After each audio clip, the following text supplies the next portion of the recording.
That catch was incredible. Thanks, beginner's luck.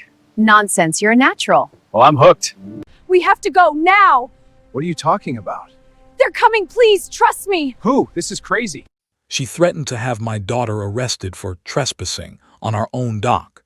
3 days later, I handed her an eviction notice for the estate she'd called home for 12 years. It's 5:30 a.m. in northern Idaho. A thick, silver mist is clinging to the surface of Spirit Lake, making everything feel hushed and heavy. My 10-year-old daughter, Maya, is standing next to me on our pier, white-knuckling her spinning rod. She's vibrating with a mix of confusion and pure adrenaline. In the distance, the low rumble of a county cruiser's tires on our gravel driveway breaks the silence. And there she is, Evelyn Thorne, 62 years old, sporting a platinum bob and dressed head to toe in designer athleisure. She's standing on her perfectly manicured lawn, pointing a manicured finger at us like we're some kind of public health hazard, all because we dared to cast a line at sunrise. What Evelyn didn't realize was that she'd spent the last 9 years playing dictator of the woods, running a completely fraudulent HOA and shaking down her neighbors for over $40,000 in dues. But more importantly, she didn't know that I now held the deed to the very ground beneath her feet. Before we dive into how I dismantled her entire world, drop a comment below. What would you do if a neighbor called the cops on your kid for just being a kid? And let me know where you're watching from. I'm willing to bet a good portion of you are currently dealing with a power-tripping HOA board member right now. The new start. Let's rewind 6 months. My name is Elias Vance. I'm 45, and for 20 years I worked as a senior industrial land surveyor before selling my firm and opting for a slower pace of life. I'd just gone through a divorce, civil, no drama, just 2 people who grew apart, and we shared custody of Maya. I moved to Spirit Lake looking for a fresh start. It's a tiny town, maybe 4,000 people, where everyone knows your business but usually keeps to themselves. I bought a 1980s cedar siding cabin on North Shore Drive for $380,000. It was a bit weathered, but it came with 150 feet of private shoreline. When I first walked through the house, it smelled like wood smoke and old cedar. But when I stepped out onto that back deck and saw the sun hitting the water, I felt a peace I hadn't known in years. Here's the thing about me. My grandfather was a title attorney in Chicago. He spent my childhood teaching me that the world isn't run by people, it's run by paper. I built my career on finding the invisible lines, the easements, the encroachments, and the forgotten boundaries that most people ignore. I bought this place in a bit of a post-divorce haze. The agent, a local guy named Miller, mentioned some neighborhood traditions, but I didn't think twice about it. How complicated could a lakeside road be? Maya took to the lake instantly. It was the one thing that made the transition between 2 houses easier for her. I spent my first month doing the heavy lifting, replacing rotted pier boards and sealing the deck. I can still remember the smell of that wood stain and the ache in my lower back. It was honest, satisfying work. Then I met Evelyn Thorne. She's the self-styled director of the Spirit Lake Preservation Society. Her husband, Gerald, owns the largest hardware chain in the county. They are the definition of local royalty, Rotary Club, Country Club, and friends with every township official. Their house is a massive, modern craftsman build, probably worth $1.2 million, dominating the shoreline. Evelyn drives a black Range Rover with the plate Lake Pro. 2 weeks in, I'm working on my dock when I hear the sharp clack-clack-clack of designer sandals on wood. You'll need to submit your shoreline maintenance plan to the board for approval, she says, her smile not reaching her eyes. We maintain strict aesthetic standards to protect the collective equity of the shore. I was confused. The board, I own this shoreline and the lake is public water. She handed me a thick, laminated packet, a $600 annual preservation fee. Rules about what color umbrellas I could have, boat engine limits, even restrictions on when I could have guests. I handed it back. I'm not interested. I own my land to the high water mark. Her smile didn't just fade, it turned into a mask of ice. The smell of her perfume, something like heavy lilies and laundry starch, was cloying in the lake air. Everyone who belongs here participates, Mr. Vance, she said, her voice dropping an octave. It would be a shame to start your new life as an outsider. I did some digging that night. I searched for Spirit Lake HOA in the county database. Nothing. I called Miller, my realtor. He just laughed nervously. Oh, that's just Evelyn's group. Most people pay the few $100 just to keep her from complaining to the building inspector every week. My gut told me something was rotten, but I wanted a quiet life for Maya. I tucked away the original survey I'd found in the basement, a dusty map with faded ink, and decided to stay under the radar. But a week later, my neighbor, Mrs. Gable, a sweet woman who's lived there since the 60s, brought over a pie. She leaned in close, her eyes darting toward Evelyn's mansion. Just a warning, Elias. Evelyn doesn't like being told no. My late husband tried to fight her on the dock fees, and suddenly the township was at our door every week for noise violations that didn't exist.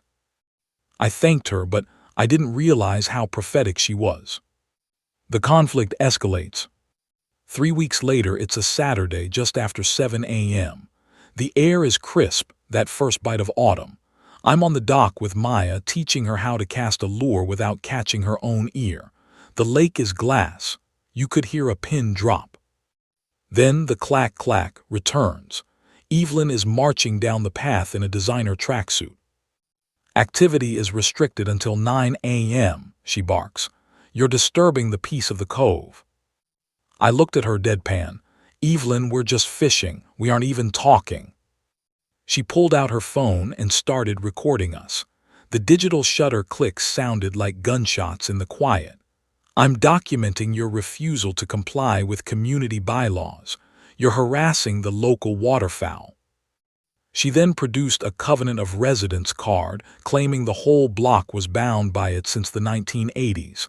I told her I never signed a thing. She snapped back. It's a running covenant. It stays with the land. Check your title if you can even read one. Here's a tip for everyone. A covenant is only as good as the county's stamp. If it isn't recorded at the courthouse, it's just a piece of paper with a fancy font. Monday morning, I went to the recorder of deeds. The office was quiet, smelling of old paper and industrial cleaner. The clerk, a guy named Pete, helped me pull the files for North Shore Drive. Result: 0. No HOA, no restrictive covenants since 1982. And those had a 20-year sunset clause that expired decades ago. There was nothing. I wrote Evelyn a formal letter. I kept it professional. According to county records, your organization has no legal authority. Please cease all contact regarding fees or rules. I dropped it in her mailbox myself. 2 days later, Gerald Thorne, the husband, shows up. It's dusk, and the bugs are swarming the porch light. Gerald has that good old boy charm, but his eyes are as cold as the lake in winter. Elias, let's be neighbors here, he says, leaning against my railing. The fee is a drop in the bucket. It keeps the riffraff out. If you don't play ball, the township might start looking real close at that unpermitted roof work you did. My blood turned to ice. Are you threatening me, Gerald? Just giving you a heads up. People around here look out for each other. You don't want to be the one nobody looks out for. The next morning, a township truck was in my driveway. The inspector was a guy I'd never seen before. He spent an hour looking for structural violations on my deck. He didn't find any, but he looked annoyed that he had to be there. Just doing my job, sir. We get calls. That's when it clicked. Evelyn and Gerald weren't just neighbors. They were the local government. They used the bureaucracy like a weapon. I started a log. Every time she filmed us, every time a mysterious inspector showed up, every anonymous note left on my windshield. Most people would have folded, but I'm a surveyor. I deal in cold, hard facts. A week later, the social pressure started. Mrs. Gable stopped bringing pie. Other neighbors looked away when I drove by. Then Maya came home crying. Her best friend from the local school had uninvited her from a birthday party. The mother told Maya that it's better if our families don't mix right now. Evelyn was poisoning the well.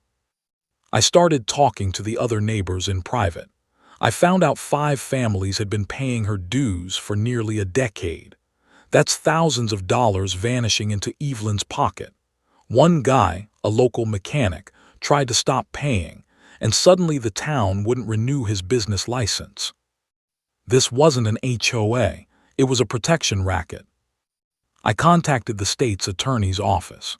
They were interested but told me that without a massive paper trail or a formal corporate entity to sue, it was a he said, she said civil matter.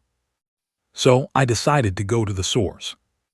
Evelyn held her committee meetings in her dining room. I walked in uninvited on a Wednesday night.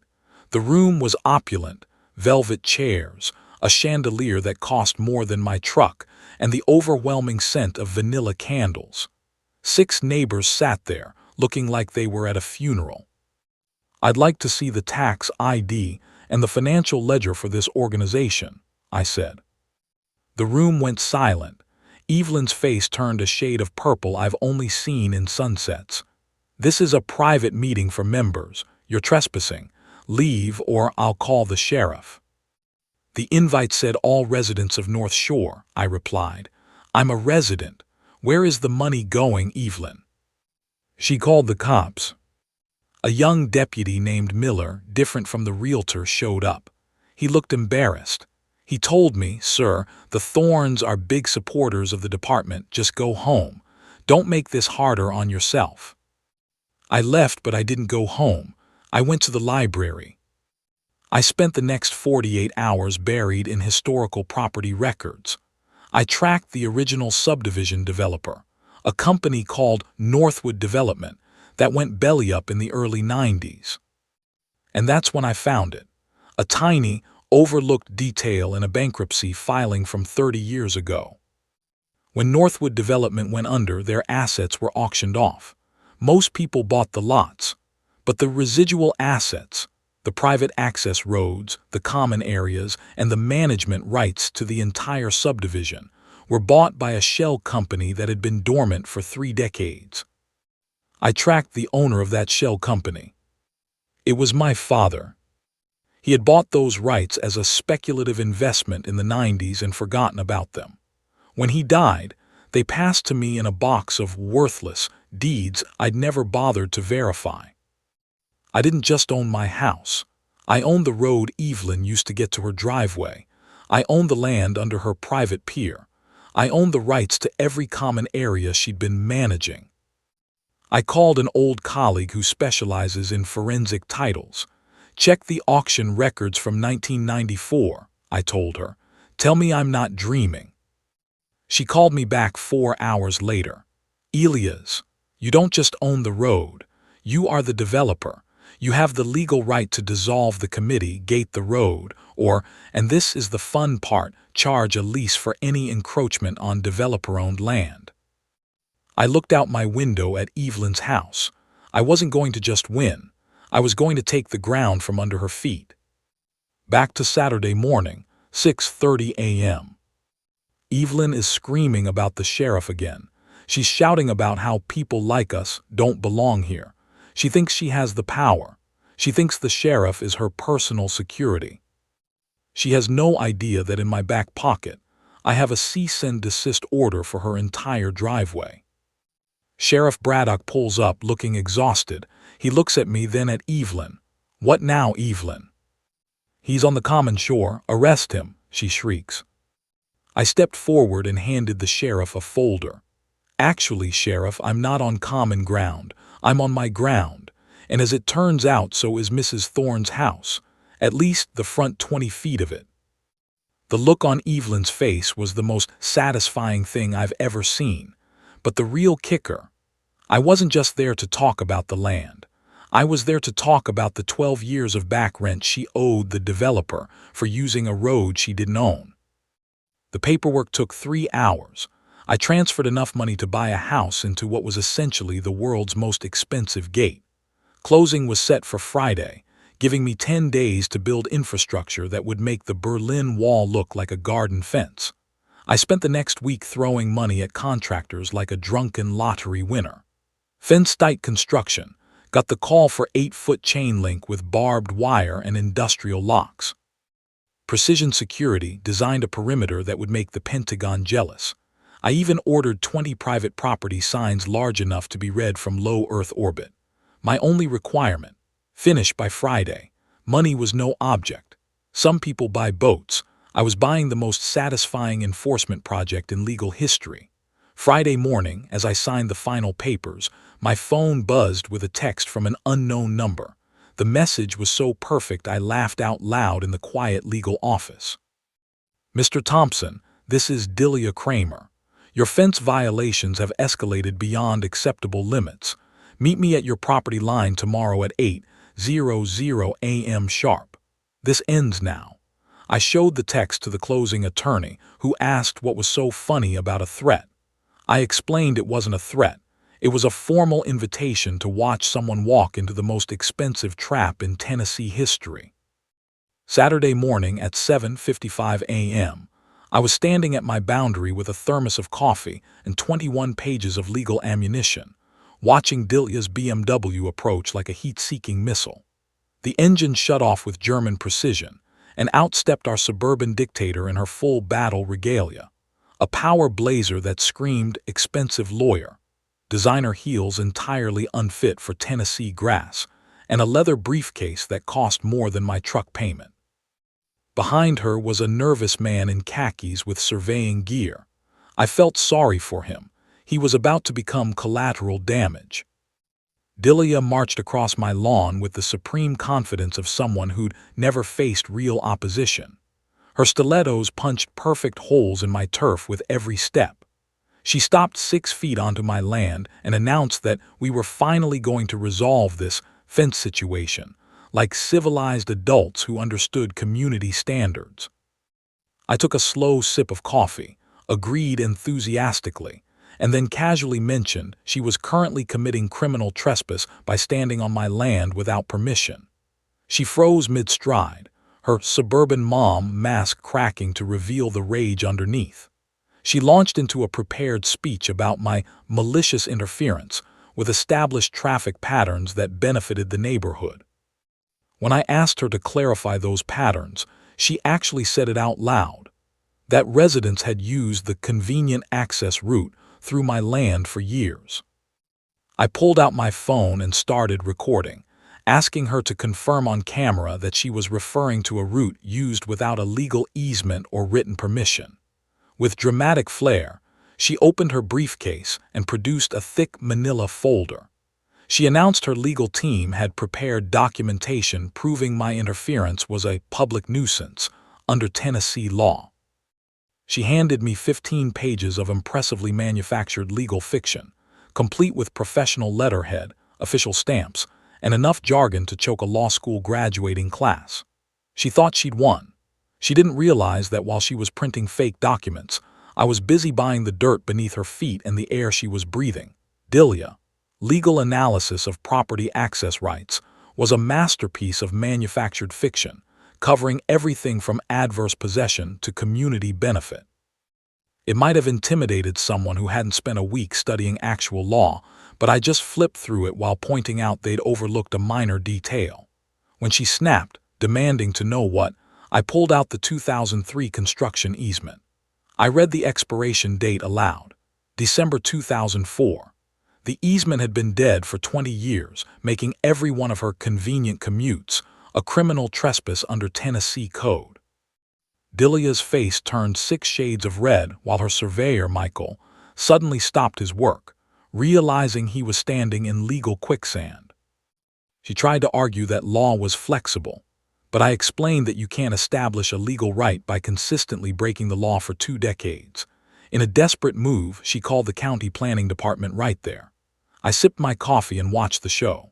5 minutes of frustrated shouting later, she hung up. The county had confirmed no such public route existed. Michael, the surveyor, then delivered the final blow. He refused to falsify a prescriptive easement claim, citing it as criminal fraud. That's when I dropped the nuclear bomb. I told her I'd closed on the Hartwell property yesterday afternoon. Her shortcut didn't just cross my land, it was now surrounded by it. Monday morning arrived like a war movie. 3 contractor trucks rolled in to begin the Great Fence project. They brought equipment fit for a federal prison and cameras enough to film a blockbuster. By 9:00 a.m., 8-foot chain link was rising, and motion sensors were being mounted every 100 feet. I was having the time of my retirement life. When Delia drove up, screaming about building codes, the foreman, a man who looked like he'd been installing barriers since the dawn of time, didn't blink. He calmly informed her that all permits were filed, the work was legal, and she needed to move her BMW because she was currently blocking equipment on private land. Delia's response was to summon every regulatory agency in Tennessee, from building inspectors to the sheriff. Over 2 hours of frantic calls, she discovered that 40 years of engineering experience makes for a bulletproof paper trail. I'd filed every permit and met every code with doctoral-level precision. Tuesday brought a fresh audacity, tire tracks across my original 15 acres. She was so desperate to maintain her shortcut that she'd bypassed the main fortification to trespass elsewhere.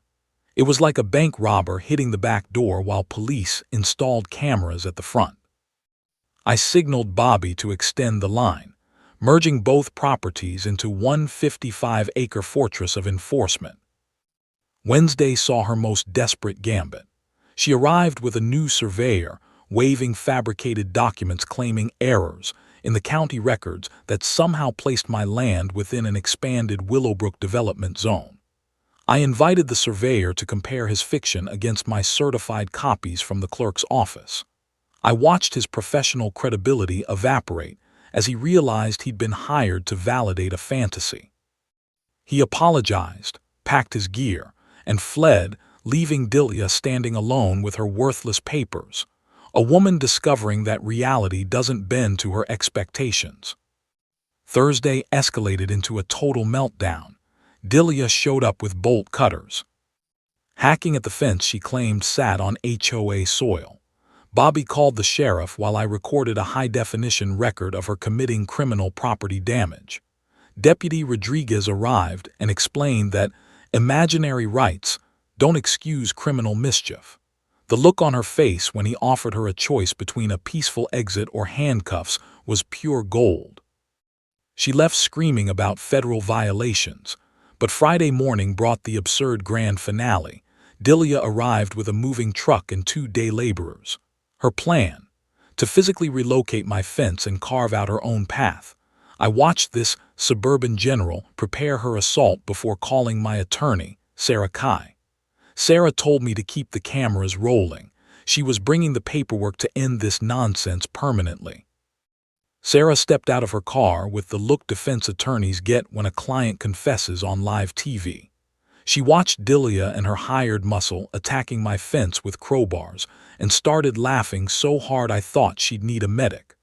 Within 20 minutes, Sarah had documented the carnage, taken statements from Bobby's crew, and informed the day laborers they were committing felony property destruction on camera. They dropped their tools and vanished instantly, leaving Delia standing alone with a crowbar and a rapidly crumbling sense of reality. When Sarah warned her about the criminal implications, Delia screeched about interstate commerce regulations and HOA authority. That's when Sarah turned this local spat into a statewide scandal. She called Rita Walsh, an investigative journalist who lived for stories of suburban corruption. Rita was on site within 2 hours. By Saturday, a Channel 7 News van was idling on my grass. Rita interviewed Sarah on property law, talked to Bobby about the damage, and got Deputy Rodriguez to confirm that criminal charges were on the table. Sunday's lead story, HOA president accused of chronic trespassing, was a masterpiece. It used the expired easement and my video footage to paint Delia as a cautionary tale of unchecked entitlement. Monday morning, my phone didn't stop. Willowbrook residents, emboldened by the news, called to share their own horror stories of Delia's creative leadership. The fence dispute had cracked the dam, releasing years of complaints about financial irregularities and vote manipulation. By Tuesday, the state HOA Oversight Commission launched a formal investigation. Sarah called me Wednesday, her voice vibrating with excitement.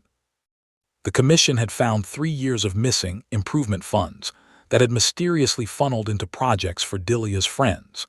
They found proxy ballots from people who had moved away years ago, and a pattern of selective enforcement that looked more like racketeering than neighborhood management. The real bombshell, however, was buried in the meeting minutes Sarah had subpoenaed. The subpoenaed minutes were the smoking gun. They revealed Delia had been running the HOA like a personal cartel. She'd negotiated free landscaping for herself in exchange for exclusive contracts, secured discounted waste management while residents paid premiums, and even had the security firm monitor her home for free on the association's dime. Thursday morning, Sarah called with news that made me dance a jig. The state commission had issued an emergency suspension of Willowbrook's legal standing. Their authority was gone. Every fine, every antique ivory violation, and every contract Delia had ever signed was now legally void and subject to fraud review. Her empire hadn't just fallen, it had vaporized. The final blow came Friday when Deputy Rodriguez informed me that the DA was filing criminal charges for the fence incident: first-degree criminal mischief, trespassing, and conspiracy. Bail was set at $50,000, but the rabbit hole went deeper. Sarah's research revealed this was Delia's third HOA presidency. She'd fled 2 previous communities under clouds of financial irregularities, always staying one step ahead of the law. This time, she'd picked the wrong retired engineer. The state's 73-page preliminary report was a masterclass in corruption, recommending total dissolution of the board and criminal prosecution for everyone involved. By Tuesday, a notice was taped to every door in Willowbrook.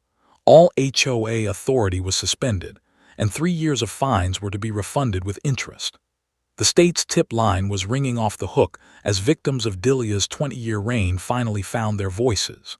Wednesday morning, exactly 1 week after she'd attacked my property with a crowbar, I watched the news as Tennessee's most infamous HOA president was led away in handcuffs, charged with embezzlement, fraud, and racketeering. Thursday, the state receiver called to invite me to a mandatory community meeting on Saturday. I marked my calendar with the glee of a man who had spent $200,000 to watch a $500 fine turn into a life sentence for his enemy. Saturday afternoon arrived with crisp Tennessee clarity. The community center parking lot resembled a suburban refugee camp as residents gathered to learn the true cost of Delia's leadership. I arrived early with Sarah Kai and Rita Walsh, whose camera crew was poised to capture the final chapter of this corruption saga. State Receiver Margaret Thompson took the podium at 2:00 p.m., reading a statement so devastating it effectively erased Delia's reputation from the map. The investigation had uncovered over $400,000 in irregularities, diverted improvement funds, kickbacks disguised as consulting fees, and blatant insurance fraud for phantom property damage. The room went silent as the numbers climbed like a corruption jackpot. Then came the creative accounting. Thompson detailed landscaping contracts that billed the association for premium work, while board members received cut-rate services for free. There were security fees for uninstalled equipment and maintenance assessments for community facilities that had been closed for years. The room erupted into a low, angry hum as neighbors realized they'd been systematically robbed. What began as curiosity transformed into the kind of collective fury that makes politicians tremble. But the true nuclear bomb was still coming. Receiver Thompson revealed that the misconduct extended far beyond embezzlement. Delia had been manipulating property assessments for tax purposes. Working with a corrupt county official, she had artificially inflated values for her enemies while slashing them for her supporters. This wasn't just HOA drama anymore. It was systematic tax fraud stealing from schools and emergency services. The federal implications were massive. Mail fraud, wire fraud, and potential RICO violations for running a criminal enterprise under the guise of community leadership. Just as the weight of the revelation settled, a voice from the crowd asked the one question I'd been waiting for since this entire war began. Receiver Thompson's response was music to my ears. She confirmed the association had zero authority outside their boundaries. The easement had expired in 2004, and any claim of prescriptive rights was a legal joke. But then she buried Delia. The investigation found that every cent spent on lawyers to harass me had been embezzled from the Community Improvement Fund. The room erupted. Residents were no longer just curious. They were a mob realizing they had been systematically robbed. Thompson restored order and oversaw a real election, one with paper ballots and zero proxy manipulation. The most satisfying moment came when the state's corrective plan was read. Every violation was canceled, every fine from the last 3 years would be refunded with interest, and all legal actions were dismissed with prejudice. My antique ivory fine was dead, my legal fees were reimbursed, and Delia's campaign of harassment was now a criminal record that would haunt her forever. The applause was deafening. Rita Walsh asked me for a final quote, and I told her the truth. Sometimes the best defense against power is simply knowing the law better than those who think they're above it. Property rights still mean something in America, even if it costs $200,000 to prove it. 6 months later, I stood on my hilltop. The fence was still there, a monument to the war that cost Delia her freedom, but the atmosphere had changed. The new board, made of actual neighbors, approached me with a proposal that restored my faith in community. They didn't demand a shortcut. They worked with the county to fix the actual road infrastructure, adding a traffic light that solved the 12-minute delay legitimately. Then they asked to lease a small strip of my land for a legal, surveyed emergency route. They offered fair market value, insurance, and a transparent contract.